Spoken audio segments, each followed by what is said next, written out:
Orijinal bir hikayeyi kaynak materyalin ötesine taşıyarak devam ettirmek kolay bir iş değil. Ancak bazı TV dizileri bunu kusursuz bir şekilde başarmış gibi görünüyor. Bu durum, Carola Lovering'in aynı adlı romanından uyarlanan Hulu'nun Tell Me Lies dizisi için de geçerli. Son yılların en karmaşık, hatta belki de en zehirli dizilerinden biri olan Tell Me Lies, izleyicileri karakterleri, özellikle de inişli çıkışlı ilişkileriyle çevrelerindeki herkese zarar veren Stephen DeMarco ve Lucy Albright karakterleri yüzünden şaşırtmış ve öfkelendirmiştir. İkinci sezonda Lucy, Stephen'la olan geçmişini geride bırakmaya kararlı görünse de, kısa süre sonra hem şimdiki zamanda hem de üniversitede onunla yeniden bir araya geldi. Üçüncü sezonda çiftin ilişkisi güçlü bir şekilde devam ediyor. Ancak bir şeyi kesin, Stephen affedip unutacak biri değil. Evan'ın ikinci sezon finalindeki itirafı, Tell Me Lies'ın son bölümlerinde çifti gergin bir duruma sokuyor ve inanılmaz bir şekilde işler tahmin ettiğinizden çok daha karmaşık bir hal alıyor. Tell Me Lies dizisinin 3. sezonu ne hakkında? 3. sezonun olaylarını, unutulmaz sürprizlerini ve beklenmedik gelişmelerini ifşa etmeden değerlendirmek zor. Ancak sizi merakta bırakacak kadarını paylaşacağız. İlk bölüm, Stephen'ın Bree'ye düğün töreninden dakikalar önce gönderdiği sesli mesajla başlıyor ve Bree'nin buna verdiği tepki, yıllar önce grubun başıma gelenlerin çoğunu ortaya koyacak. Lucy, Bayard Koleji'nde bahar dönemi için geri döndüğünde, Stephen'la yeniden bir araya gelmekten heyecan duyuyor. Ancak Lucy'nin bilmediği bir şey var. Stephen ona karşı kin besliyor. Sonuçta, Stephen, Lucy'nin 1. sınıfta Evan'la birlikte olduğunu biliyor ve tıpkı Diana'nın ayrılıklarından sonra Wrigley ile birlikte olmasından duyduğu kin gibi bu gerçeği öğrenmekten de tiksiniyor.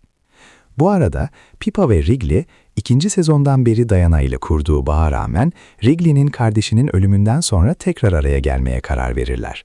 Diana ise Stephen'ın zehirli çevresinden uzaklaşmaya ve LSAT sınavında başarılı olduktan sonra hukuk fakültesindeki geleceğine tamamen odaklanmaya karar verir. Bree ise Oliver'la olan ilişkisinden hala etkilenmektedir ve kampüsteki yeni bir öğrenciye ilgi duyduğunu görünce paranoyaklaşmaya başlar. Karakterler arasında taşıdıkları sırlar nedeniyle gerilim artarken, olayların patlaması an meselesidir. Tell Me Lies dizisinin 3. sezonu sürprizlerle dolu. Dizinin yapımcısı Megan Oppenheimer, 3 sezonda az kişinin başarabileceği bir şeyi başarıyor. Her bölümde şaşırtıcı olaylar kurguluyor ve Tell Me Lies'ın şimdiye kadarki en şok edici finali için sağlam bir temel oluşturuyor. Fragman, günümüz zaman çizgisinden herhangi bir sahneyi kasvetli bir şekilde atlamış olsa da, izleyiciler Bree ve Evan'ın düğününden daha fazlasının geleceğinden emin olabilirler. Bu sahneler, özellikle Bree, Wrigley ve Pippa gibi yardımcı karakterlerin bu sefer daha fazla gelişim göstermesiyle, karakterlerin kırılgan dostluğuna bir pencere açıyor.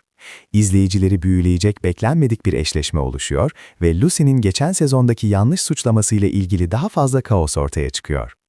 Grace Van Patten, 2. sezonda Lucy rolünde sınırlarını zorluyor. Karakterin yalan ağı, Stephen ile ilişkisini yeniden alevlendirirken peşini bırakmıyor. Lucy, Evan ile birlikte olmaktan ve bu sırrı Bree'den saklamaktan duyduğu suçluluk duygusuyla boğuşurken, Chris tarafından saldırıya uğrayan Pippa'ya destek olma girişiminin yakında ters tepeceğinden de korkuyor. Stephen'ın hatalarının farkında olması, bildiklerini onu yok etmek için kullanabileceği endişesini daha da artırıyor. Van Patten ve White'ın ekrandaki dinamikleri, hissedilir kimyaları ve zehirli diyaloglarıyla kaçınılmaz sonuçlara yol açarak kışkırtıcı olmaya devam ediyor.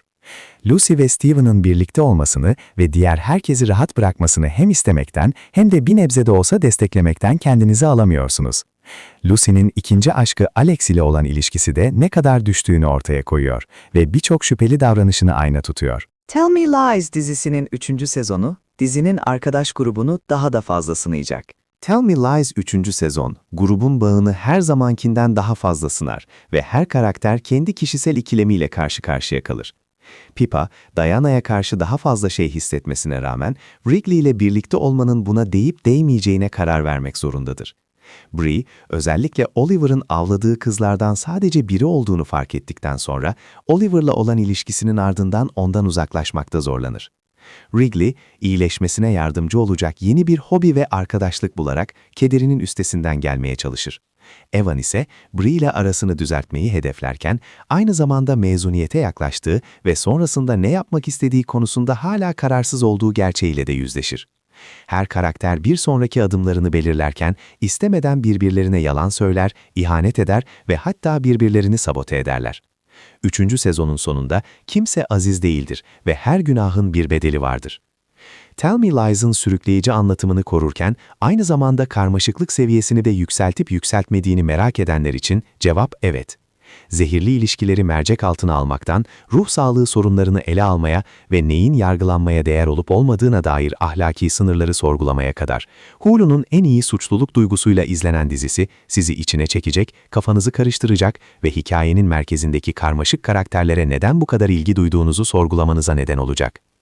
Tell Me Lies dizisinin 3. sezonu 13 Ocak'ta Hulu'da başlıyor.